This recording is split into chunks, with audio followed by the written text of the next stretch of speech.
Bon,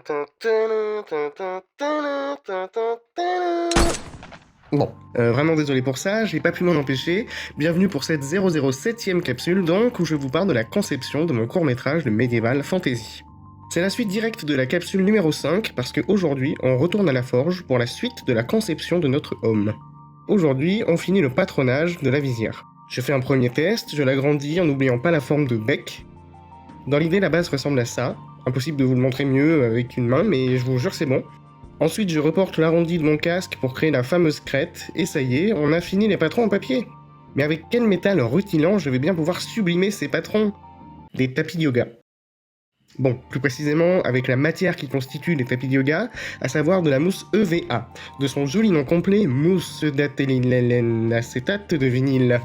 Ça s'achète en rouleau, il y en a de pas mal de différentes couleurs et densités. Mais c'est pas tout. Cette mousse travaille de concert avec ce qu'on appelle le Worbla, c'est une matière thermoformable, avec un côté encollé, qui est idéal pour durcir les découpes de la mousse. Bon, je vais vous montrer. Vous faites votre découpe avec la mousse, après vous utilisez un décapeur thermique pour chauffer le Worbla, il le rend donc malléable, attention c'est chaud, hein, et voilà. A noter qu'une fois refroidi, le Worbla peut aussi se transformer en négatif de la forme, et donc devenir un moule. Voilà, vous savez tout, donc maintenant on poursuit, en reportant les patrons en papier sur la mousse, on les découpe, on les assemble, on les grave et tada! On a un côté des ailes du casque, on retourne le machin et on recommence, mais cette fois-ci en découpant tous les morceaux des ailes. Alors je vous épargne le processus, hein, et voilà les morceaux découpés et biseautés avec un outil adapté, et on colle le tout.